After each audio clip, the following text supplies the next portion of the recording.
चलिए ध्यान दीजिएगा, जो आज का टॉपिक है वो क्या है हमारा एटॉमिक स्पेक्ट्रम। तो पहले तो हम ये बात कर लेते हैं, सारे बच्चे ध्यान देंगे।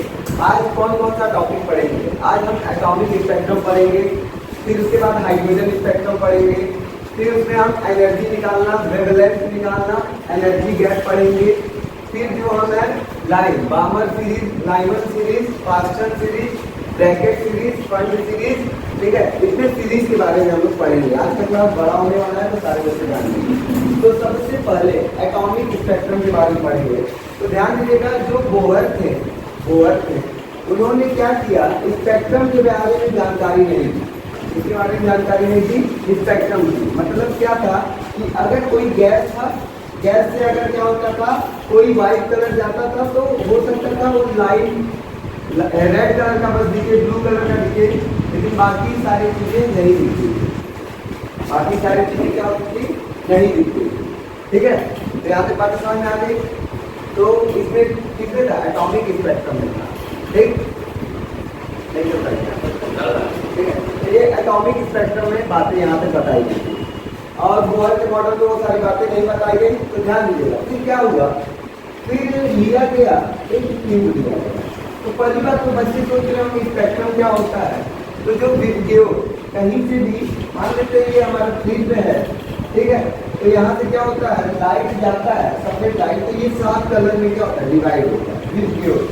तो यही क्या होता है हमारा स्पेक्ट्रम होता है, ठीक है। ये स्पेक्ट्रम होता है। बात समझ आएगा, स्पेक्ट्रम के बारे में आप लोगों को जानकारी होगी, लेकिन इसकी जानकारी कौन नहीं दे पाया था, बोहर ने नहीं दे पाया, ठीक है। बोहर ने इससे पहले जिसने मॉडल दिया था रदरफोर्ड ने क्या किया था, इसकी जानकारी नहीं दे पाया, ठीक। तो इस पर बहुत सारा अध्ययन हुआ। अब इसके बाद जब कोई भी गैस होता है, यहाँ पे गैस मान लेते, गैस रखे हैं, ठीक है।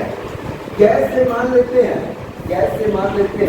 क्या होता है, कोई लाइट जाता है तो क्या होता है, कभी कोई कलर दिखता है, मान लेते हैं ब्लू दिखता है, ठीक है, इंडिगो दिखता है, लेकिन कुछ कलर नहीं दिखता, ठीक, कुछ कलर नहीं दिखता है।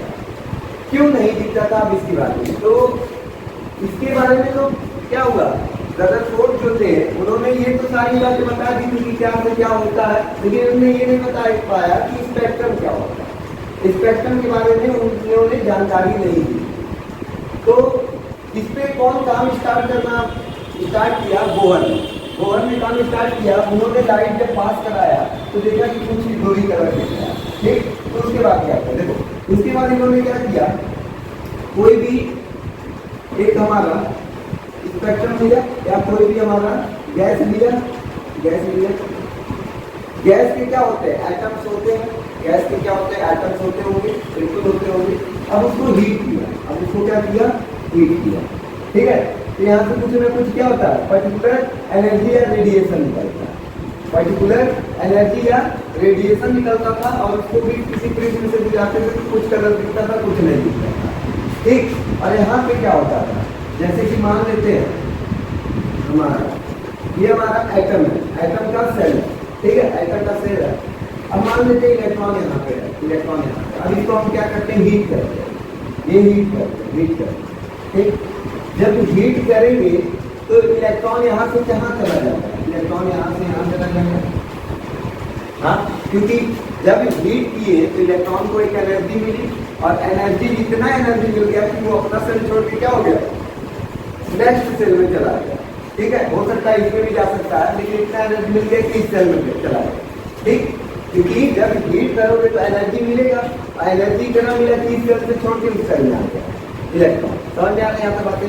फिर क्या हुआ, लेकिन इलेक्ट्रॉन का एक गुण होता है, एक नेचर होता है, इलेक्ट्रॉन का एक नेचर होता है कि सारे इलेक्ट्रॉन या जो भी चीज होते हैं वो अपने बेस्ट अवस्था में रहना चाहते हैं, एकदम लोवेस्ट एनर्जी के फॉर्म में रहना चाहते हैं।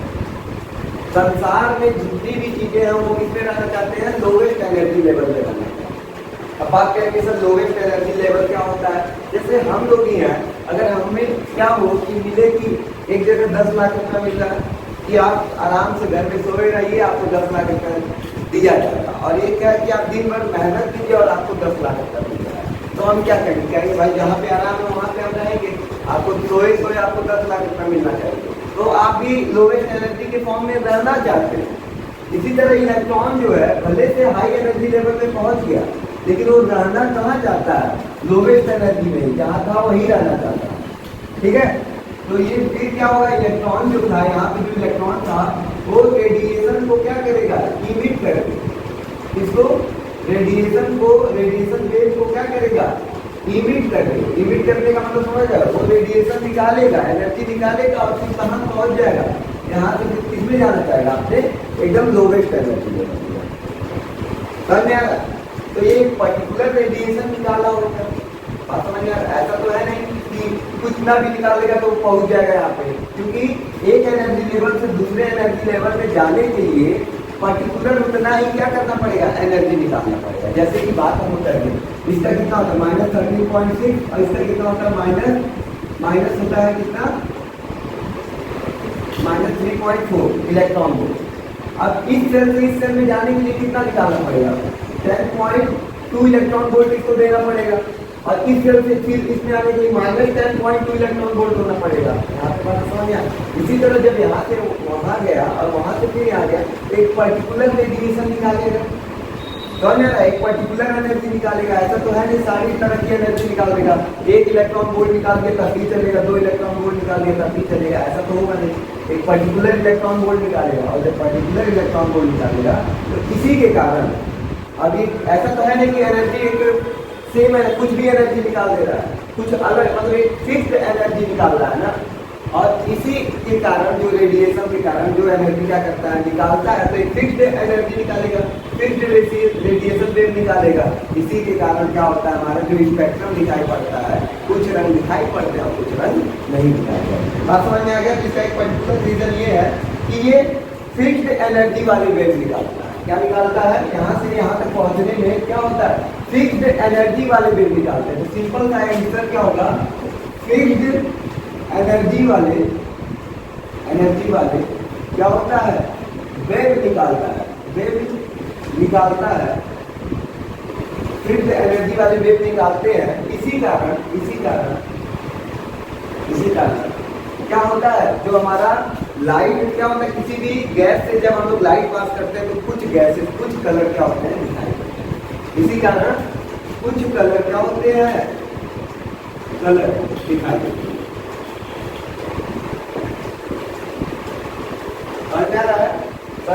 क्यों कुछ कलर दिखाई दिए, क्यों कुछ कलर दिखाई दिए तो कुछ कलर नहीं दिखाई दिए, क्योंकि क्या होता है, जो फिक्स्ड एनर्जी वाले ही क्या होते हैं, बस वेव निकलते हैं, मतलब यहाँ से कुछ फिक्स्ड एनर्जी वाली वेव निकलते हैं। इसी के कारण क्या होता है, कुछ ही कलर दिखाई देते हैं। इसको किसने बता दिया, बोहर ने बता दिया। इस मॉडल को किसने बता दिया, बोहर ने बता दिया। तो हमारा एटॉमिक स्पेक्ट्रम यहाँ पे थोड़ी सी बातें खत्म होती है। अब यहाँ पे करेंगे कि कितना एनर्जी निकाला, मतलब समझ आ रहा, कितना एनर्जी, मतलब यहाँ से मान लो यहाँ से यहाँ तक गया तो कितने एनर्जी को इमिट किया होगा, कितने एनर्जी रेडिएशन वेव को क्या किया होगा, निकाला होगा। एनर्जी गैप पढ़ना है, दूसरा वेवलेंथ पढ़ना है कि हमारा कितनी वेवलेंथ होगी, तीसरा फ्रीक्वेंसी पढ़ना है, चौथा वेव नंबर पढ़ना है। तो हम सारी बातें लाइन बाय लाइन हम करते हैं। तो यहाँ तक नोट करते हैं सारे बच्चे, वैसे आप लोग स्क्रीनशॉट ले लीजिएगा, ठीक है। आइए अब कुछ क्वेश्चन से हम बात करते हैं।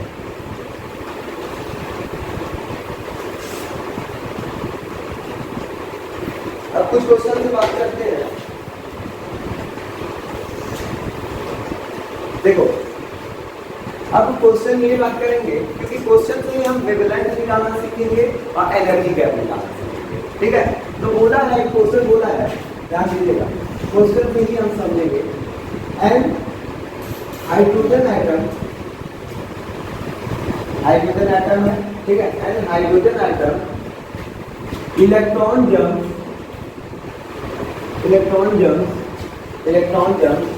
n बराबर 2 n बराबर 1, ठीक है। इलेक्ट्रॉन जो जंप करेगा हाइड्रोजन स्पेक्ट्रम में, वो कहाँ से, दूसरे एनर्जी सेल से, मतलब सेल से फर्स्ट एनर्जी सेल में क्या करेगा, जंप करेगा। तो फाइंड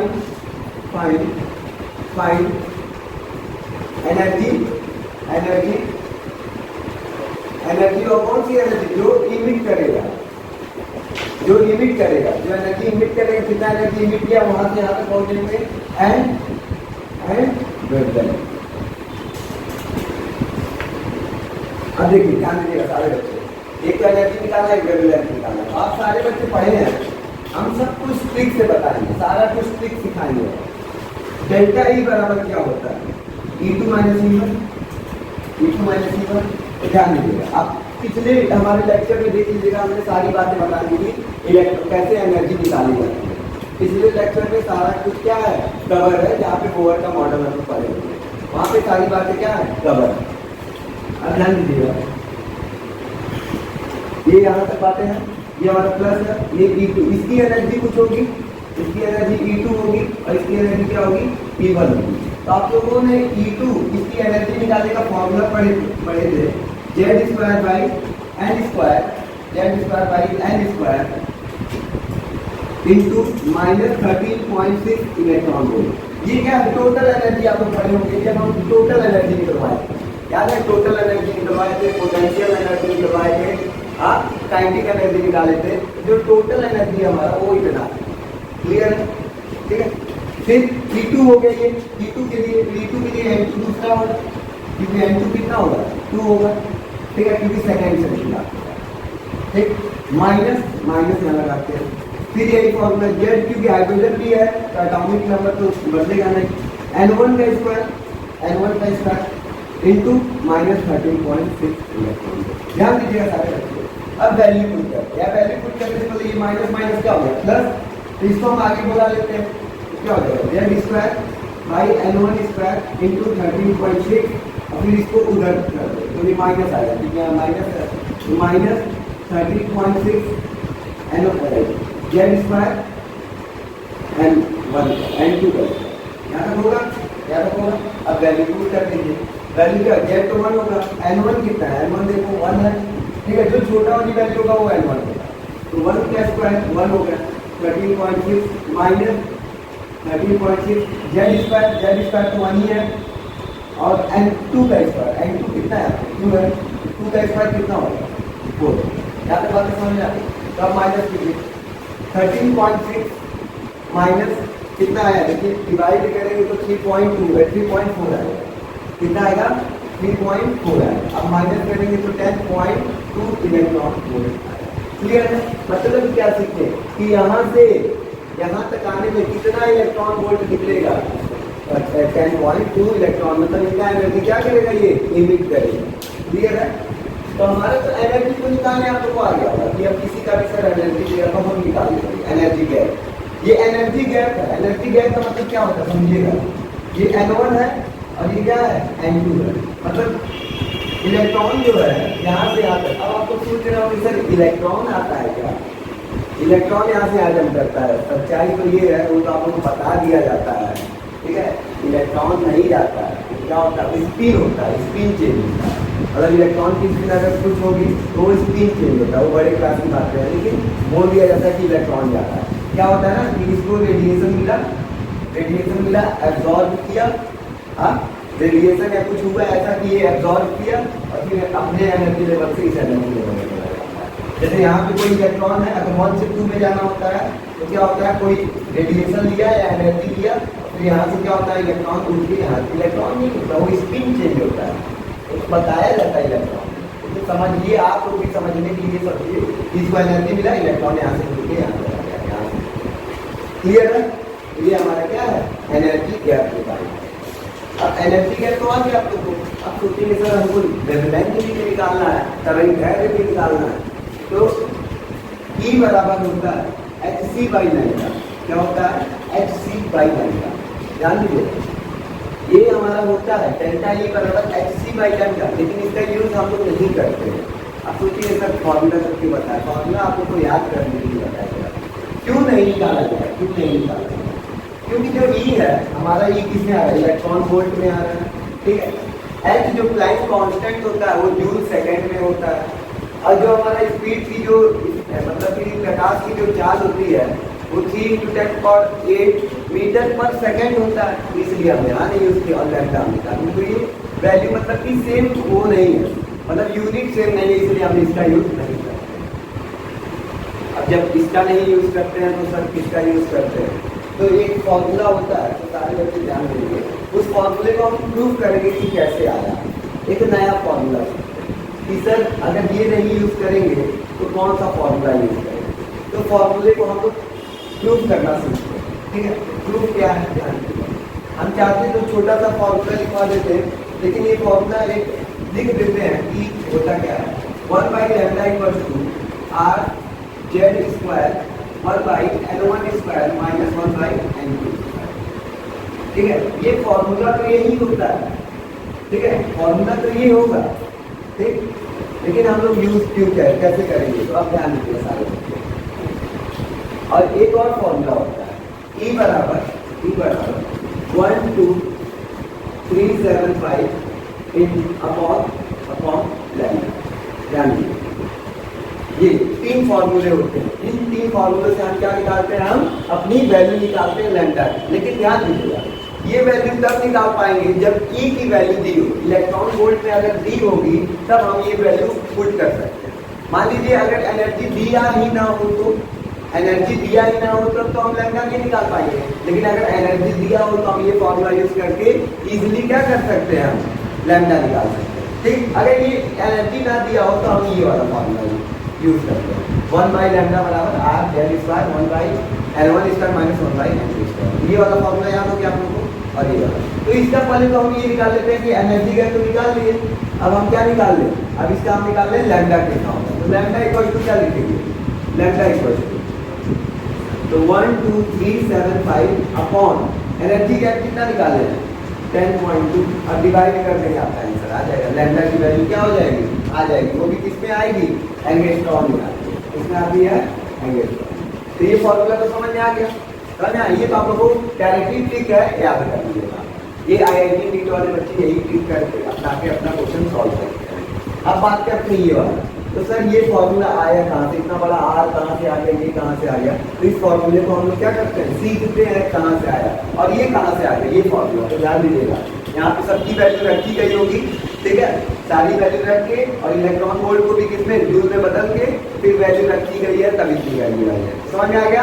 तो ये तो आप लोग समझ में आ गया कि ये वैल्यू कहाँ से आ गई। डायरेक्टली ट्रिक जानिए, क्या आप रख के देखना थोड़ी ना चाहते, बस आप जानिए कि प्लांक कांस्टेंट की वैल्यू कितनी होती है, इसकी कितनी वैल्यू होती है, और इसको इलेक्ट्रॉन वोल्ट को किसमें बदल दिया जाता है, इलेक्ट्रॉन वोल्ट को जूल में आंसर ला के फिर यहाँ पे वैल्यू रखते हैं, तो ये वैल्यू आती है। क्लियर है, यहाँ पे बातें समझ में आ गई। अब बात करते हैं किसकी, हम ये वाला फॉर्मूला कहाँ से आया, इसको हम प्रूव करके दिखाएंगे, पूरा एक लाइन प्रूव करके दिखाएंगे। तो ध्यान दीजिएगा, तो आप एक फॉर्मूला सीखे हैं, डेल्टा ई बराबर E2 माइनस E1। सीखे हैं सारे बच्चे, डेल्टा ई बराबर E2। क्या फॉर्मूला है, फॉर्मूला तो आपको याद होगा, z square by n square है, E2 है तो n2 का स्क्वायर माइनस 13.3, ठीक है। फिर यहाँ माइनस z स्क्वायर n1 का स्क्वायर इंटू माइनस 13.3। यहाँ तक था। ये माइनस माइनस प्लस हो गया होगा, इसको हम पहले लिख लें। सेम वही कहानी जो पिछली बात की है, 13.6 z स्क्वायर n1 का स्क्वायर माइनस लिख सकते हैं, ये कितना है 13.6 इंटू z स्क्वायर n2 का स्क्वायर लिख सकते हैं। यहाँ पे बातें समझ में आ गई। कैसे लिखा गया, फॉर्मूला जो फॉर्मूला हम यहाँ पे यूज किए। पिछले लेक्चर में हमारी ये सारी बातें लिखी, ये इरेज कर देना है, आप लोग नोट कर लीजिएगा। अब ध्यान दीजिएगा इस फॉर्मूले को हम कैसे बनाते, यहाँ पे बातें समझ में आ गई।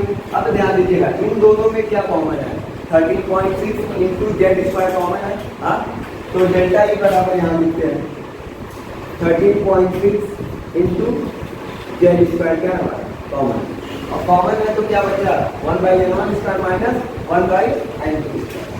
क्या बचा 1/n1 square minus 1/n2 square. आगे भाई यहाँ समझ में आ गया। अब देखिए डेल्टा ई बराबर हमने एक फॉर्मूला लिखा है hc/λ लिखा है ना। हम क्या यहाँ पे लिख सकते हैं hc/λ, बिल्कुल लिख सकते हैं, अपने फॉर्मूले के लिए कुछ भी कर सकते हैं, क्योंकि तभी तो हमारा लैम्डा आया, देखो 1/λ आया था ना फॉर्मूला लिखे थे, hc/λ लिख सकते हैं। हाँ बिल्कुल। और फिर यहाँ पे क्या लिखे, यही लिख लीजिए 13.6 Z square 1/n1 square minus 1/n2 square. यहाँ पे बातें समझ में आ रही, सारे बच्चों को समझ में आ रही है। अब देखिए यहाँ पे HC है ना, लेकिन आप जब रेडवर्ड वाला फॉर्मूला पढ़े हैं तो 1/λ था, तो कहीं ना कहीं यहाँ HC गायब करना पड़ेगा। तो एच सी गैप करने के लिए यहाँ पे किससे मल्टीप्लाई और डिवाइड करो, एच सी से मल्टीप्लाई भी कर दो और एच सी से डिवाइड भी कर दो, ठीक है। तो एच सी से मल्टीप्लाई और डिवाइड कर लेते हैं, क्योंकि देखो इसका मतलब क्या हो गया, वन ही हो गया, बता दो इंटू 13.6 जेड स्क्वायर, और यहाँ पे क्या होगा 1 by N one square minus 1 by, यहाँ पे बातें समझ में आ रही सारे।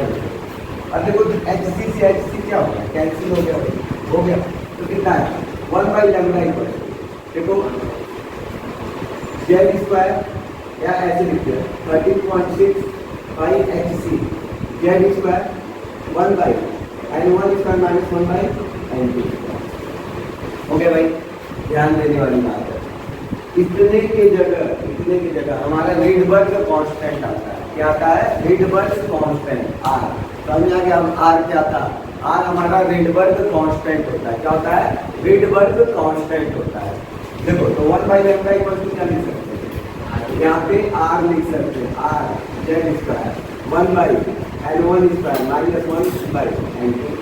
आया समझ, अब ये फॉर्मूला कहाँ से आया आपको समझ आया, ये डेरिवेशन है, क्लियर है। एक एक लाइन समझा दी आप, कहीं से भी कोई भी क्वेश्चन होगा तो बताइए, ठीक है हो गया। अब यहाँ जान लीजिए कहाँ तक तो हो गया। अब आज जो है रिडबर्ग कांस्टेंट होता है, क्या होता है रिडबर्ग कांस्टेंट होता है, रिडबर्ग कांस्टेंट होता है जिसकी वैल्यू क्या होती है फिक्स्ड होती है, जिसकी वैल्यू क्या होती है फिक्स्ड होती है। एंगस्ट्रॉन में अगर निकालते हैं तो 912 एंगस्ट्रॉन, कितना होता है 912 एंगस्ट्रॉन होता है, ठीक है। अब मीटर में निकालते हैं तो 1.09 into 10 की पावर 7 मीटर, समझ आ रहा है मीटर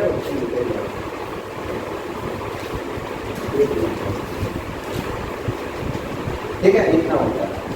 आप लोगों को बातें समझ में आ रही है, तो इतना होता है, कोई डाउट किसी को नहीं हो गया यहाँ तक। तो ये हमारा रिजल्ट, वैसे आप लोग बस ये वैल्यू याद रखेंगे, ये वैल्यू याद रखेंगे, ठीक।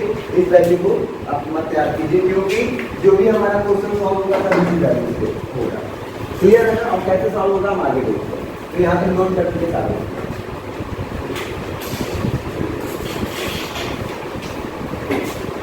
ध्यान दीजिएगा सारे बच्चे। अभी तक हमने लैम्डा की वैल्यू निकाल ली कि लैम्डा हम कैसे निकालते हैं, वेवलेंथ कैसे निकालते हैं, 1 by lambda equal to R Z square 1 by N one square minus 1 by N two square. यहाँ पे आपने आर की जो वैल्यू है आर की जो वैल्यू है ये कितनी है, अब सॉरी यहाँ पे गलती लिखी है, जो 1 बाई आर की वैल्यू है और मैं हमसे गलती हो गया था, हमने आर की वैल्यू लिखा था 912, जबकि होता कितने की वैल्यू होती है 1 बाई आर की वैल्यू होती है 912। तो थोड़ा सी गलती हो गई थी, तो वहाँ पे सुधारने वाली थी, तो ध्यान दीजिएगा। अब बात करते हैं, ठीक। अब बात करते हैं कि ये वैल्यू को हम अप्लाई कैसे करें, मतलब फॉर्मूला तो हमने लिख लिया, उस फॉर्मूले को अप्लाई कैसे करते हैं, तो ध्यान देने वाली बात है।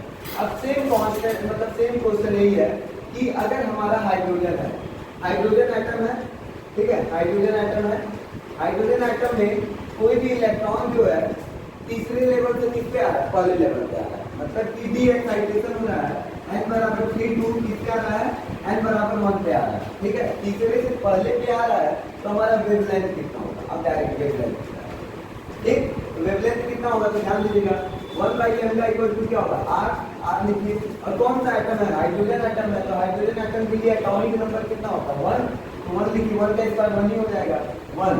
NO1 किसको लेंगे, NO1 हमेशा जो छोटा वाला है उसको लेंगे, 1 का स्क्वायर माइनस 1 बाई 3 का स्क्वायर कितना होगा 9, कैसे आएगी 9 समझ में आया, 3 का स्क्वायर 9।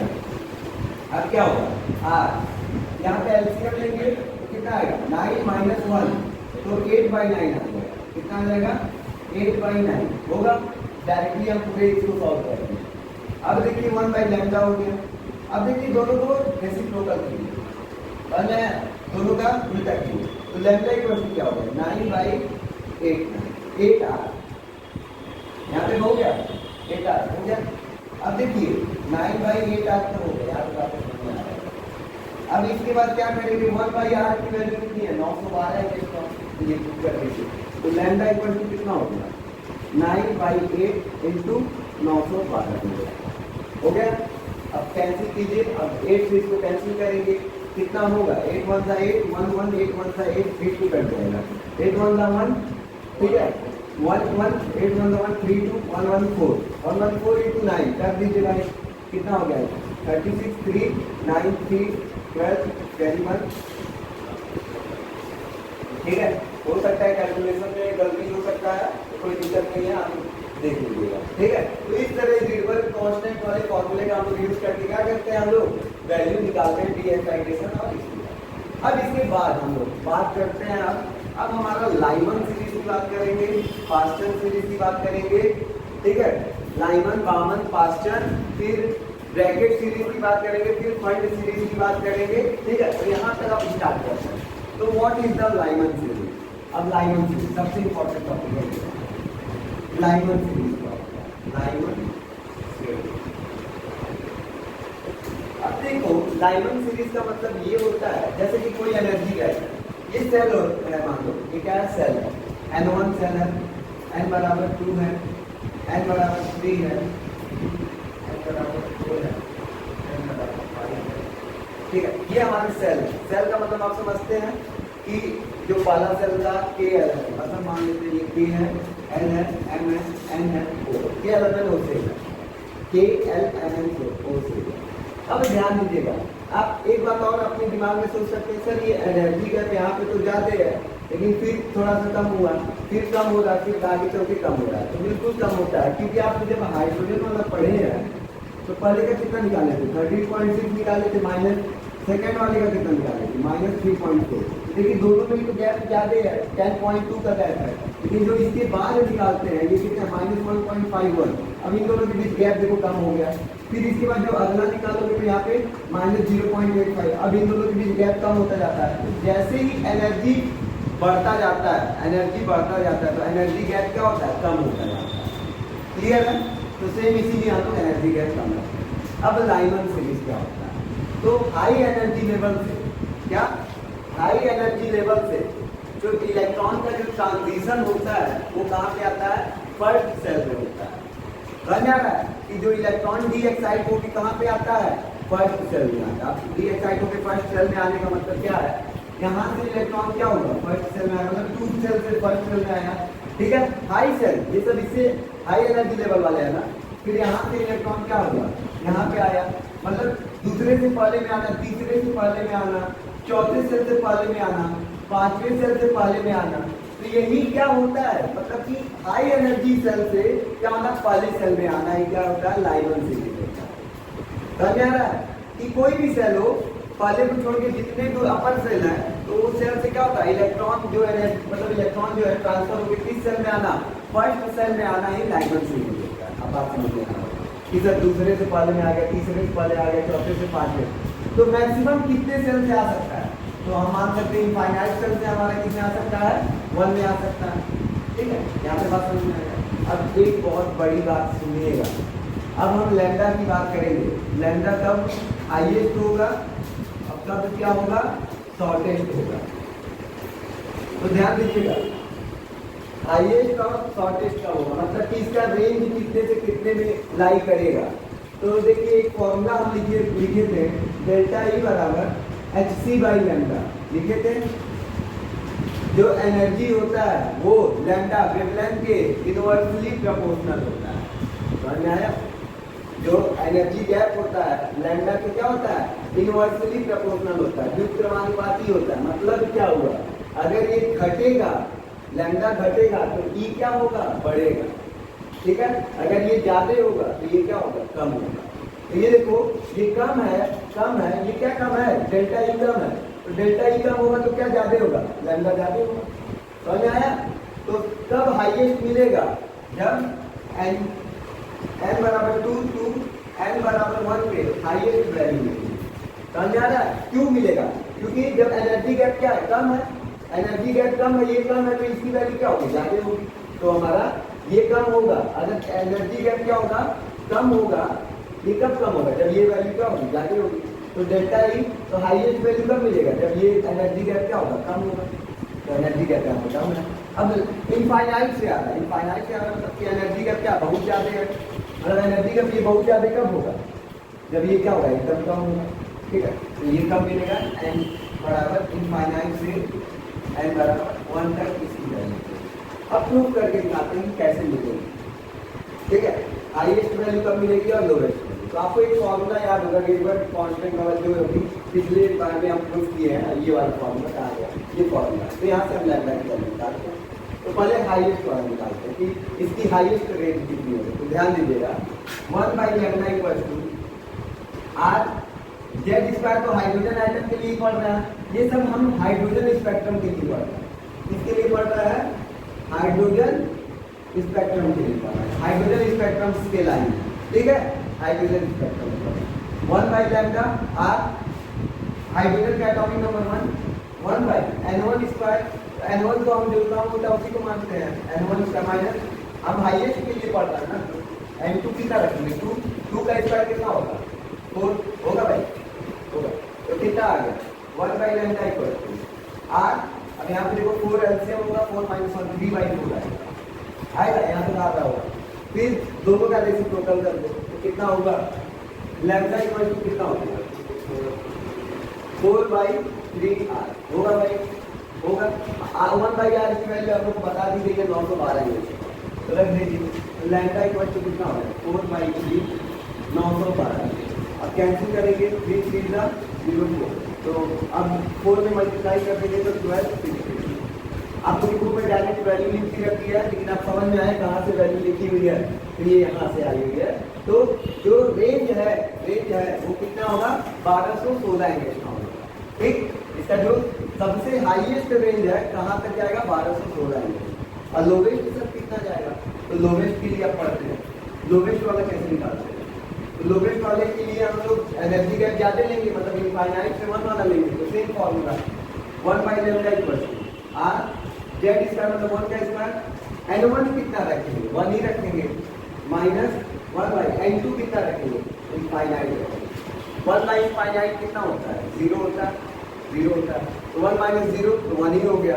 ये क्या हो गया 1 बाई लैम्डा इक्वल टू केवल r हो गया, इसका रेसिप्रोकल कर दो तो लैम्डा इक्वल टू कितना होगा 1 बाई आर हो गया, होगा। तो 1 बाई आर की वैल्यू आपको सीधे पता है कितना होता है हमारा 912। तो इसकी लिमिट समझ में आया कहाँ से कहाँ तक होगा।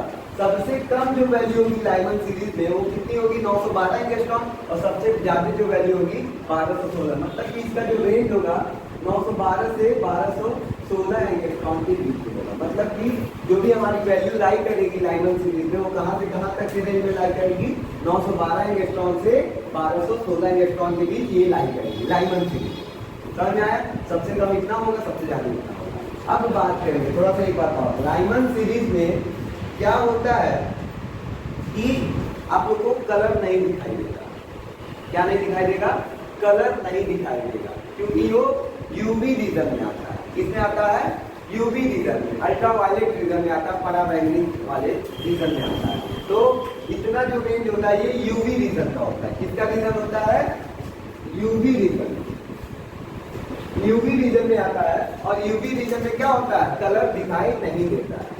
तो समझ में आ गया, लाइमन सीरीज समझ में आ गया कि ये किस में आता है यूवी रीजन में आता है। मतलब क्या समझो, जो हमारा N1 क्या है, हमारा कोई भी इलेक्ट्रॉन हाई एनर्जी लेवल जो है किसमें आ जाना, इलेक्ट्रॉन फर्स्ट सेल में आ जाना, फर्स्ट सेल में आ जाना। लेकिन फर्स्ट सेल में आना और उसकी जो किसमें आ जाना, और वो दिखाई नहीं देता है, कलर नहीं दिखाई देता है, क्योंकि वो किसमें आता है यूवी रीजन में आता है। और यूवी रीजन इतने से इतना होता है, ठीक है।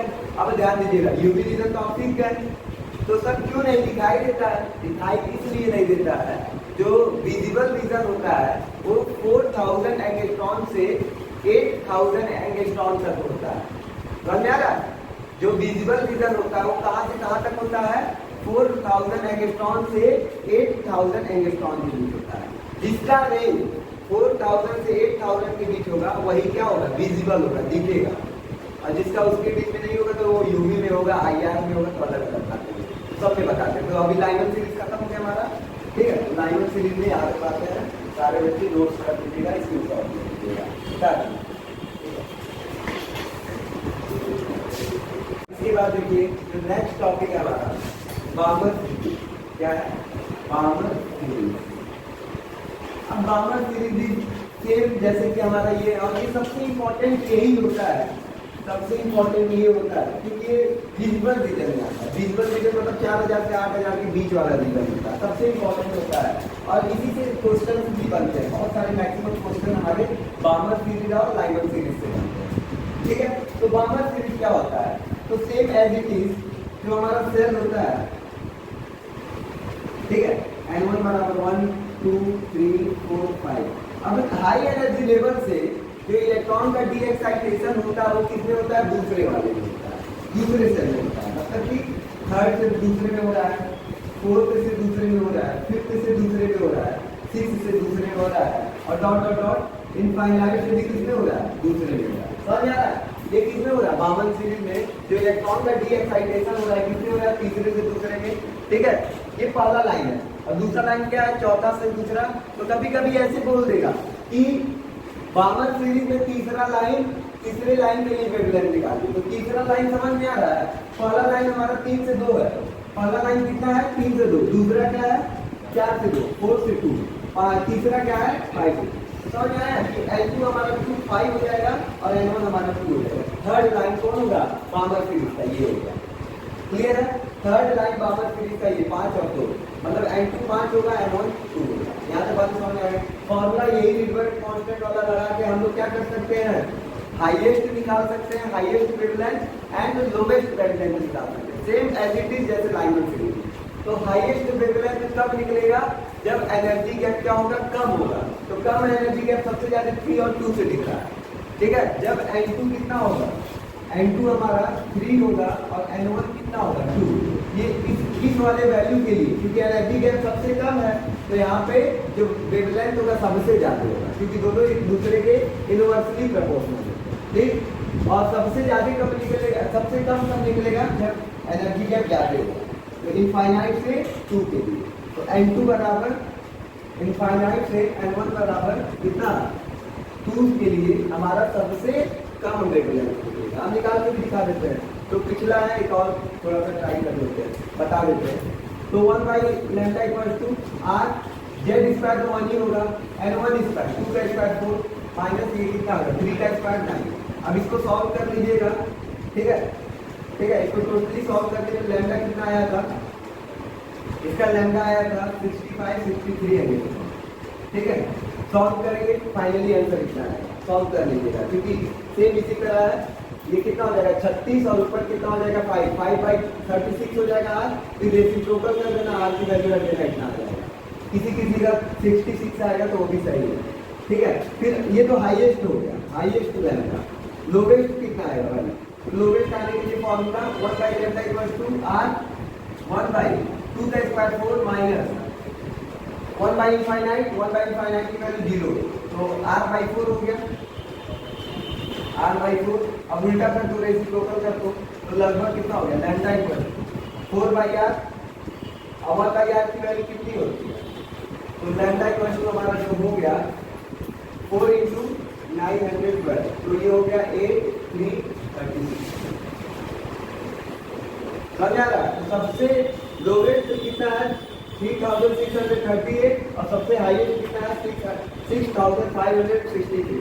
तो ये रीजन में क्या होता है? लिमिट इसकी इतनी होती है, इतने लिमिट में क्या करता है? ये लाई करता है। अच्छा सॉरी 8 4, ठीक है, इतना होगा। थोड़ा सा कैलकुलेशन था, यहाँ पे बात समझ आ रहा है। तो अब बात करते हैं बामन सीरीज में जो एनर्जी होता है वो क्या होता है? वहाँ पे जो रेंज होता है वो विजिबल रेंज होता है, क्योंकि हमने आप लोग को बताया है कि 4000 से 8000 तक 8 एंगस्ट्रॉन तक जो रीजन होता है वो क्या होता है? विजिबल रीजन होता है। तो देखो मैक्सिमम इतना रीजन है और स्मॉलेस्ट कितना रीजन है? लगभग ये 4000 आ जाएगा कोई ना कोई रीजन, और 4000 से यहाँ तक क्या होगा?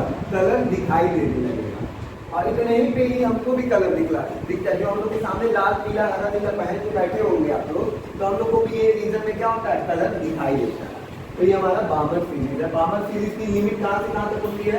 3648 एंगस्ट्रॉन से 3648 एंगस्ट्रॉन से 6563 एंगस्ट्रॉन के बीच की लिमिट है। समझ में आए? तो बामर सीरीज से आप लोग को कहीं ना कहीं बाकी समझ में आ रहा होगा। ठीक है, बामर सीरीज हो गया। अब पास्टन सीरीज की बात करते हैं। अब बातें बस ऊपरी ऊपरी करते हैं कि पास्टन सीरीज क्या होता है हमारा, और फिर इसकी बात करते हैं ब्रैकेट सीरीज क्या होता है, फंड सीरीज क्या होता है, इतनी बातें करते हैं। तो सारी बातें हम लोग लाइन बाय लाइन कर लेते हैं। और एक बात और, जितनी भी अब आगे वाली सीरीज आएगी, बामर के बाद पास्टन वाली, फंड वाली या ब्रैकेट वाली, उसमें एनर्जी क्या होगा, ये जो हमारा वेवलेंथ है वो क्या होगा, बढ़ता जाएगा, अब घटेगा नहीं, क्योंकि देख लो आप लोग सामने देख रहा है। ठीक है, तो अब इसके बाद हम लोग बात करेंगे बामर के बाद पास्टन सीरीज। तो इसको मिटा के अब यही बताते जाते हैं।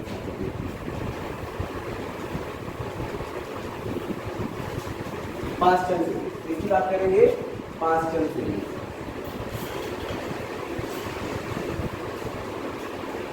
पास्टन सीरीज क्या होता है, ध्यान दीजिएगा। ऐसा सीरीज जिसमें एनर्जी क्या होता है, हाईएस्ट सेल से इसमें आता है, थर्ड सेल में आता है। अभी तक 2 में आ रहा था ना, अब किसमें आ रहा है, थर्ड सेल में आ रहा है। और जब थर्ड सेल में आता है तो उसी को क्या करते हैं, पास्टन सीरीज करते हैं। जैसे कि देखिएगा, जो एनर्जी होता है, हम इसको बनाएंगे, ये 1 है, 2 3 4 5 आगे बढ़ता जाएगा। तो अब कहाँ से 4 से थर्ड में आया, तो पहला लाइन पास्टन सीरीज में कौन होगा, 4 से 3। दूसरा लाइन क्या होगा, 5 से 3। तीसरा लाइन 6 से 3, 7 से 3। समझ में आ रहा है? तो ये हमारा पास्टन सीरीज का पहला लाइन 4 से 3, ये यहाँ से आता है, ये सीरीज है। क्लियर हो गया यहाँ तक? तो ये तो बात समझ में आ गया कि हाईएस्ट एनर्जी सेल से किसमें आना, थर्ड में आना, ही पास्टन सीरीज होता है। अब इसका भी लिमिट निकाल लेंगे, लिमिट कहाँ से कहाँ तक लाई करेगा, तो सबसे कम वाला किससे लाई करेगा, सबसे ज्यादा वाला 4 से 3 वाले में लाई करेगा, मतलब n2 n बराबर 4 से n बराबर 3 में लाई करेगा, सबसे ज्यादा हाईएस्ट वेवलेंथ। और सबसे शॉर्टेस्ट वेवलेंथ कहाँ से लाई करेगा, इनफाइनाइट से n बराबर 3 के बीच लाई करेगा। तो ये आप लोग निकाल लीजिएगा सारे बच्चे। तो हाईएस्ट वाला समथिंग अराउंड 18,000 कुछ आएगा, और लोवेस्ट वाला हमारा समथिंग अराउंड 8,000 कुछ आएगा। ध्यान दीजिए। और ये किस रेंज में, किस रीजन में इवॉल्व होता है, ये आईआर रीजन में इवॉल्व होता है। किस रीजन में होता है, आईआर रीजन में होता है। ये कहाँ पे होता है, आईआर रीजन में होता है। इसलिए हमको क्या होता है, ये दिखाई नहीं देता है, क्योंकि टोटल तो हमको 8,000 तक ही दिखाई देता है, और ये 8,000 से ऊपर चल जाता है, तो ये आईआर रीजन होता है। कौन सा रीजन होता है, आईआर। इससे ऊपर जो भी आते हैं सब आईआर रीजन में। क्लियर हो गया? तो पास्टन भी खत्म, इसके बारे में ज्यादा बात नहीं करेंगे। फिर ब्रैकेट सीरीज। ब्रैकेट सीरीज क्या होता है, तो ध्यान दीजिएगा, सेम वही कहानी। अब ये थर्ड में आ रहा था, तो ब्रैकेट सीरीज में कहाँ आएगा, हाँ 4 में आएगा। कहाँ पे आएगा, 4 में, 1 2 3 4।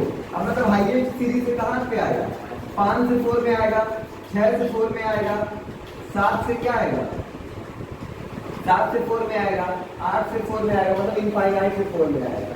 समझ में आ गया? और पहला क्या होगा, पहला जो लाइन होगा वो कहाँ से कहाँ होगा, 5 से 4 के बीच, मतलब सबसे लास्ट होगा वो कहाँ से होगा, इनफाइनाइट से 4 के बीच होगा। और 5 से 4 मतलब 5 क्या n है, n2 है, और ये n1 है। ठीक है, तो सबसे ज्यादा वैल्यू किसके लिए मिलेगा, जहाँ पे एनर्जी का सबसे कम है, 5 से 4 के बीच सबसे ज्यादा आपको वेवलेंथ मिलेगा, और इनफाइनाइट से 4 के बीच सबसे कम वेवलेंथ मिलेगा। और किससे निकलेगा, इसी फॉर्मूले से निकलेगा। तो निकाल लीजिएगा सारे बच्चे जैसे बताया। और ये किस रीजन में रहता है, आईआर रीजन, ये भी आईआर रीजन। क्लियर है? अब इसके बाद बामन हो गया, पास्टन हो गया, ब्रैकेट हो गया, फंड। फंड सीरीज सुनो, फंड सीरीज अब तो सारी चीजें आ गई हैं।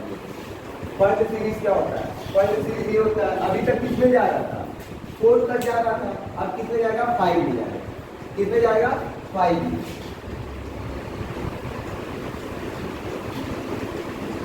मतलब क्या है, अगर 2 1 तो अब 5 6 से 5 में जाएगा, 7 से 5 में जाएगा, 8 से 5 में जाएगा, ऐसे ऐसे इनफाइनाइट से क्या हो जाएगा, 5 में जाएगा। क्लियर है? तो जो पहला लाइन है वो कौन सा होगा, पहला लाइन होगा आपका 6 से 5 पहला, और जो सबसे लास्ट वाला लाइन होगा वो क्या होगा, इनफाइनाइट से 5। ठीक है, ये क्या है, n2 है, और ये क्या है, n1 है। बात समझ आ रहा है? और सबसे हाईएस्ट वैल्यू किसके लिए मिलेगा, इसी के लिए वेवलेंथ की हाईएस्ट वैल्यू मिलेगी, और इसके लिए वेवलेंथ की सबसे लोएस्ट वैल्यू मिलेगी। क्लियर है?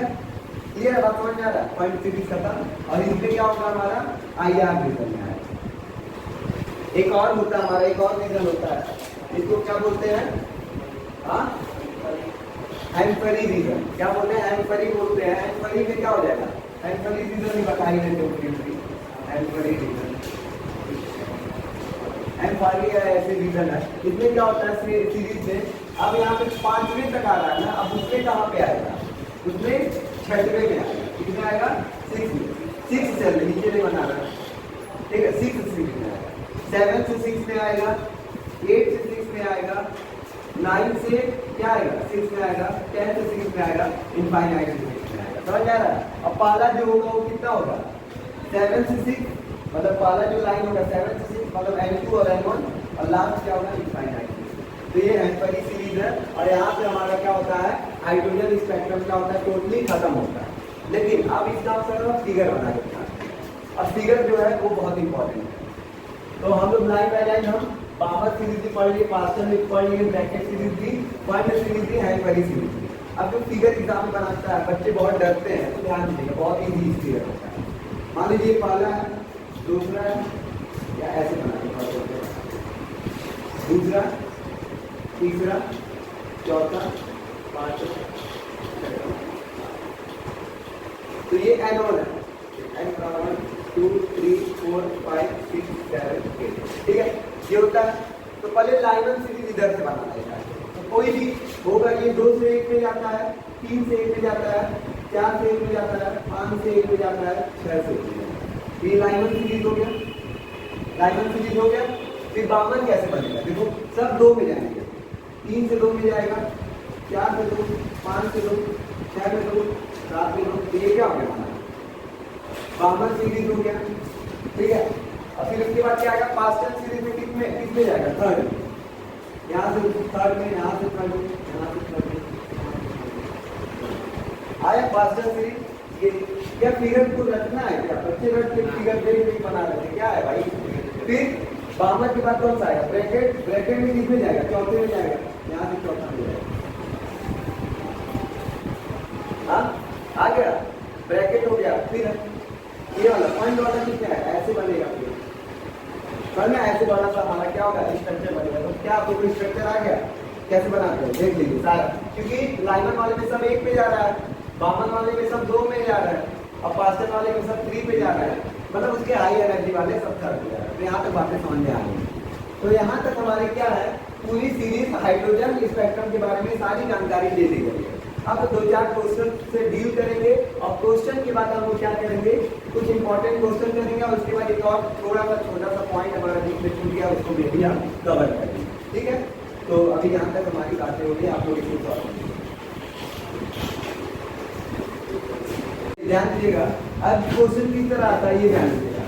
Lyman series, Lyman series, Lyman series and Balmer series, Lyman series and Balmer series के हाईएस्ट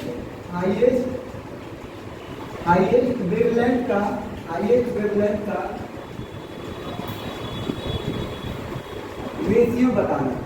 समझ आ रहा है, ये क्वेश्चन हमारा आईआईटी नीट और सारे एग्जाम के लिए इंपॉर्टेंट है। क्या पूछे हैं, Lyman series and Balmer series के हाईएस्ट वेवलेंथ का क्या बताना है, रेशियो बताना। तो कैसे निकलेगा ध्यान दीजिएगा सारे बच्चे। तो लाइमन सीरीज का हाईएस्ट वेवलेंथ कब निकलेगा, जब इनफाइनाइट से कहां तक आएंगे 1 तक आएंगे। और बामन सीरीज का हाईएस्ट वेवलेंथ कब निकलेगा, सॉरी गलती कर दी, हाईएस्ट वेवलेंथ तो तब निकलता है जब लोवेस्ट एनर्जी लेवल 2 से 1 में निकलेगा। कब निकलेगा, जब हमारा जो n क्या है 2 है और n1 है, 2 से 1 क्या आएगा लाइमन सीरीज के लिए हाईएस्ट वेवलेंथ। और बामन सीरीज के लिए हाईएस्ट वेवलेंथ कब निकलेगा, 3 से 2 पे निकलेगा, 3 से 2 पे निकलेगा। हम निकाल के दिखाते हैं। तो बामन सीरीज का पहले किसका निकालेंगे, लाइमन सीरीज का। तो 1 बाई लैम्ब्डा लाइमन सीरीज का क्या होगा 8, और हाइड्रोजन एटम के लिए निकालना है, किसके लिए निकालना है, फॉर हाइड्रोजन एटम के लिए। तो हाइड्रोजन 1 की वैल्यू 1, जेड की value 1 by N1 square 1 minus N2 square 4 होगा, होगा ना। अब यहाँ पे देखो 8, यहाँ पे अगर मल्टीप्लाई करेंगे 4, 3 बाई 4 1 बाई लैम्ब्डा है, ठीक है लाइमन सीरीज। तो लैम्ब्डा कितना हो जाएगा, लैम्ब्डा है 4 बाई 3 है। ये पहला इक्वेशन हो गया, समझ आ गया, पहला इक्वेशन वैल्यू नहीं रखेंगे क्योंकि यार कैंसिल हो जाएगा। दूसरा बामन सीरीज के लिए, बामन सीरीज के लिए 1 बाई लैम्ब्डा बी कितना होगा हमारा आर, जेड स्क्वायर तो 1 होगा, 1 बाई N1 कितना होगा 2 का स्क्वायर माइनस N2 कितना होगा 3 का स्क्वायर कितना होगा, 3 का स्क्वायर कितना होगा 9 हो गया, तो कितना हो गया 8, तो 36 5 हो गया, 5 बाई 9 होगा, सॉरी 5 बाई 36 होगा। ये समझ में आ गया कैसे, बहुत बार बता चुके इसलिए। अब ये कर दीजिए रेसिप्रोकल, तो ये कितना होगा 36 बाई 5, याद रखा, सॉरी 5 भी नहीं 5 बार। अब देखो लाइनमैन बाई बामन, वेवलेंथ का रेशियो बताना है, तो लाइनमैन बाई बामन कर लो, लाइनमैन बाई बामन, तो लाइनमैन कितना है हमारा 4/3 है, 4/3 है, और बामन कितना हमारा 36/5 है। आप से आप क्या होगा, कैंसिल हो गया होगा, हाँ 3 से ये कितने टाइम में कैंसिल होगा, 3 से ये लगभग 12 टाइम से कैंसिल होगा, तो गलती हो गया था। अरे हाँ 3 से थोड़ी कटेगा, 4 से कटेगा, 4 से कितने टाइम में कटेगा 9 टाइम से कटेगा, ठीक है, तो 5 ऊपर चल जाएगा, तो आंसर आएगा 5/27। तो लाइनमैन और बामन का जो हमारा रेशियो है वो कितना आएगा 5/27, देखो 5 ऊपर चला गया और 9 3 जा 27, ये थोड़ी ना करेंगे, 9 3 जा 27, क्लियर है। तो ये लाइनमैन और बामन का जो रेशियो आएगा वो कितना आएगा 5/27। इस तरह किसी का भी हम लोग क्या कर सकते हैं, इजीली रेशियो निकाल सकते हैं। यहाँ पे बातें समझ में आ गई, ठीक है, तो ये हमारा एक क्वेश्चन था। अब इसके बाद एक लास्ट टॉपिक हमारा है, एकदम लास्ट टॉपिक पे जाते हैं, नंबर ऑफ स्पेक्ट्रल लाइन। अब किस पे जाते हैं, नंबर ऑफ स्पेक्ट्रल लाइन, जो कि हमारा लास्ट टॉपिक है, इसको मिटा दें, आप लोग देख लीजिएगा, निकाल दीजिए, ठीक। अब लास्ट टॉपिक है जो हमारा इसमें, इसके बाद आगे हम लोग पढ़ेंगे number of spectral line, number of spectral line. Lecture थोड़ा बड़ा हो गया लेकिन समझ में आया होगा, आशा करते हैं। नंबर ऑफ स्पेक्ट्रल लाइन्स क्या होता है, जैसे कि लाइनमैन सीरीज जो होता है, जैसे कि हमारा लाइनमैन सीरीज होता है, बोला गया कि 4 से 1 पे जाना है, किस पे जाना है 4 से 1 पे जाना है, तो कितने तरीके से जा सकते हैं, समझ आ रहा है क्या क्वेश्चन है, हाँ 4 से 1 पे जाना है, तो 4 से 1 पे आपको अगर जाना है तो हम इस तरह जा सकते हैं, अगर हम सीरीज बनाए 1 2 3 4, 1 2 3, नंबर ऑफ स्पेक्ट्रल लाइन की बात करें, 4 से 1 पे जाना हो सकता है कि हमारा जो एक्साइटेशन हो सीधे 4 से 1 पे हो गया हो, मतलब समझ आ रहा है कि जो एक्साइटेशन हो सीधे 4 से 1 पे हो गया हो, डायरेक्ट 4 से 1 पे हो गया होगा, इतना एनर्जी को मिल गया होगा कि 4 से डायरेक्ट 1 पे आ गया हो, या ऐसा हो सकता है पहले ये 4 से 3 पे गया होगा, हाँ 4 से 3 पे गया होगा, फिर 3 से 2 पे गया होगा, फिर 2 से 1 पे गया होगा, ये भी हो सकता है, या ऐसे हो सकता है ये 4 से किस पे गया हो 2 पे गया हो, 4 से 2 पे गया हो, और 2 से फिर किस पे गया हो 1 पे गया हो सकता है, या तो ऐसे हो सकता है ये 4 से 2 पे, सॉरी 4 से 3 पे गया हो, 4 से 3 पे गया हो, और 3 से डायरेक्टली किस पे चला गया हो 1 पे चला गया, मतलब समझ में आ रहा है। नंबर ऑफ स्पेक्ट्रल लाइन अलग अलग तरीके से वो क्या हो सकता है 4 से 1 पे आ सकता है, जैसे कि यहाँ पे लिखते हैं तो ज्यादा समझ में आएगा, या तो डायरेक्ट 4 से 1 पे आ सकता है, या तो 4 से 3 पे गया होगा, 3 से 2 पे गया होगा, 2 से 1 पे गया होगा, मतलब इसको पहले इतना एनर्जी मिला होगा कि 3rd सेल में गया होगा, फिर इतना एनर्जी मिला होगा कि 2 सेल में गया होगा, फिर इतना एनर्जी मिला होगा कि 1 सेल में, हमको 4 से 1 में जाना है किसी भी तरीके से, या तो ऐसा हो सकता है सीधे 4 से 2 पे चला गया, फिर 2 से किस पे चला गया 1 पे चला गया, या फिर ऐसा हो सकता है 4 से 3 पे गया होगा और 3 से डायरेक्टली 1 पे चला गया, तो कितने स्पेक्ट्रल लाइन मिलेंगे, और जो सेम तरह के होंगे उसको काउंट नहीं करें, सेम तरह का मतलब कि देखो क्या पे जाना है 4 से 3, एक तो अपना 4 से 1 वाला एक लाइन ये मिलेगा, या एक ये भी मिल सकता है 4 से 3, 3 से 2, 2 से 1, ये तो सब अलग अलग दिख रहा है, लेकिन अब जब इसकी बात करेंगे 4 से 2, ये तो सेम है, इसमें कोई नहीं मिल रहा, ये भी एक लाइन मिल गया, लेकिन 2 से 1 भी तो जा रहा है, तो ये देखो यहाँ पे एक बार आ गया ना, एक बार आ गया, तो ये लाइन को हम कैंसिल कर देंगे, ये स्पेक्ट्रल लाइन है, क्योंकि 2 से 1 वाला ट्रांजिशन हुआ है, एक पॉजिटिव हुआ है, यहाँ तक क्लियर है, इसको काट दिया। अब क्या हो गया 4 से 2, फिर 4 से 3, 4 से 3, तो 4 से 3 देखो पॉजिटिव हुआ है, इसको भी हम लोग क्या कर देंगे काट देंगे, समझ आ रहा है। फिर कौन सा है 3 से 1, तो 3 से 1 हमारा क्या होगा 3 से 1 है कहीं नहीं, तो टोटल हमको कितना लाइन मिला, देखो 1 2 3 4 5 एंड 6 लाइन। तो total number of spectral lines कितने मिले? 6 लाइन। कितने मिले? 6 लाइन। लेकिन आप लोग सोच रहे हैं सर इस तरह निकालेंगे तो पता नहीं कहीं हमसे गलती हो सकता है। बिल्कुल हो सकता है, तो हम आप लोगों को क्या बताएंगे? ट्रिक बताएंगे। लेकिन स्पेक्ट्रल लाइंस आ गया ना, क्या होता है जनरली कि जो ट्रांजिशन होता है कहाँ से कहाँ है, मतलब सोर्स से वहां तक पहुंचने में कितने तरीके से हम पहुंच सकते हैं। समझ में आ रहा है? सोर्स से वहां तक कितने तरीके से हम पहुंच सकते हैं, वही स्पेक्ट्रल लाइन होता है। अब हम बात करते हैं स्पेक्ट्रल लाइंस की, तो इसका फॉर्मूला होता है n2 minus n1, n2 minus n1, फिर n2 minus n1, n2 minus n1 plus 1 by 2। आया भाई? फॉर्मूला याद हो गया? स्पेक्ट्रल लाइन निकाल लेगा n2 minus n1 into n2 minus n1 plus 1 by 2। अब देखो यहाँ पे रख के देखते हैं, हमारा n2 कितना है? 4, n1 कितना है? 1। तो 4 माइनस 1 हो गया, और हमारा n2 4 माइनस 1 प्लस 1 हो गया बाई 2। ये देखो माइनस 1 प्लस 1 कैंसिल, कितना हो गया? 4 और यहाँ कितना हो गया? 3 इंटू 4 बाई 2 कितना आ गया? 6। देखो यहाँ पे कितने स्पेक्ट्रल लाइंस मिलेंगे? 6, और यहाँ पे कितने मिले? 6। तो सीधे हमको फॉर्मूला अप्लाई करना और नंबर ऑफ स्पेक्ट्रल लाइंस क्या होगा पता चल जाएगा। लेकिन हम आप लोगों को सिखाने के लिए स्पेक्ट्रल लाइंस किस तरह करना है करने आ गया। स्पेक्ट्रल लाइंस हमको लग रहा होगा आप लोगों को भली बात आती होगी, सारी चीजें आती होगी। अब इसके बाद एक लाइन, एक थोड़ा सा छोटा टॉपिक हमारा छूट गया था। एक होता हमारा लाइन स्पेक्ट्रम, क्या होता है? Line spectrum. और लास्ट में हमारा होता है एक हमारा कॉन्टिन्यूअस स्पेक्ट्रम होता है।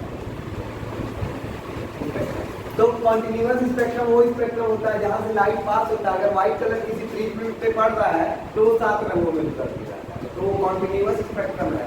और लाइन स्पेक्ट्रम किसको कहते हैं? जहाँ पे लाइट पास तो हो रहा है, लाइट पास हो रहा है, लेकिन वो हो सकता है कोई 2 कलर दिखाई दे, कोई 5 कलर ना दिखाई दे, कोई 3 कलर दिखाई दे, 4 कलर ना दिखाई दे, तो उसको लाइन स्पेक्ट्रम बोलते हैं। और कॉन्टिन्यूअस स्पेक्ट्रम किसको बोलते हैं? जहाँ पे लाइट किसी फ्रीक्वेंसी से पास हो रहा है तो 7 कलर दिखाई दे, स्पेक्ट्रम दिखाई दे, उसको कॉन्टिन्यूअस स्पेक्ट्रम। तो आज का टॉपिक हाइड्रोजन स्पेक्ट्रम। सारे लाइंस हमारा इस लेक्चर में क्या होता है? कवर होता है। और लास्ट में नंबर ऑफ स्पेक्ट्रल लाइंस भी हमारा कवर होता है, जिसका फॉर्मूला ये है। अब फॉर्मूले से हम किसी का भी निकाल सकते हैं। जैसे एक और निकालने की बात करें, अगर 5 से 1 पे ट्रांजिशन हो रहा है तो कितने तरह के स्पेक्ट्रल लाइंस देखने को मिलेंगे? तो आप लोग अब खुद से निकाल सकते हैं। देखिए फॉर्मूले में क्या होगा? 5 माइनस 1 प्लस 1 बाई 2। ये कितना हो गया? 4 minus 1 4 into 5 by 2। Total spectral lines कितने मिलेंगे? 10 स्पेक्ट्रल लाइंस मिलेंगे। समझ आ रहा है कि वो ट्रांजिशन कितने तरीके से होगा? 10 तरीकों से होगा। जैसे देखिए यहाँ पर बताया थे, उसी तरह 10 तरीकों से क्या होगा? हमारा ट्रांजिशन कंप्लीट होगा। तो नंबर ऑफ स्पेक्ट्रल लाइंस भी आ गया। तो आज यहाँ पे हमारा टॉपिक खत्म होता है, हाइड्रोजन स्पेक्ट्रम। अब अगले जो लेक्चर में हम लोग पढ़ेंगे, अभी तक तो बोहर का सारी बातें पढ़ रहे हैं। अब बोहर की लिमिटेशन क्या होगी, मतलब बोहर के सिद्धांत में क्या क्या कमियां थी, हम लोग ये पढ़ेंगे। डी ब्रॉगली इक्वेशन पढ़ेंगे। तो बात जो अब लेक्चर जो भी चलने वाला है, सारे इंपॉर्टेंट लेक्चर चलने वाले हैं। तो सारी वीडियो को आप लोग लाइन बाई लाइन देखिएगा। और यूट्यूब पे जितना भी मैं वीडियो डाल रहा हूँ, सारा लाइन बाई लाइन डाल रहा हूँ। दूसरे चैप्टर्स का पूरा जो वीडियो है लाइन बाई लाइन पढ़ रहा है। और ऐसा नहीं कि बस 2 क्लास 3 क्लास देके छोड़ देंगे। टोटल क्लास फर्स्ट ईयर का टोटल लेक्चर आप लोग को यूट्यूब पे प्रोवाइड होगा। क्लास 10 का प्रोवाइड होगा और 12th का भी प्रोवाइड होगा। सारे क्लास का आप लोग को वीडियो लाइन बाई लाइन मिलना स्टार्ट होगा। ठीक है, धन्यवाद।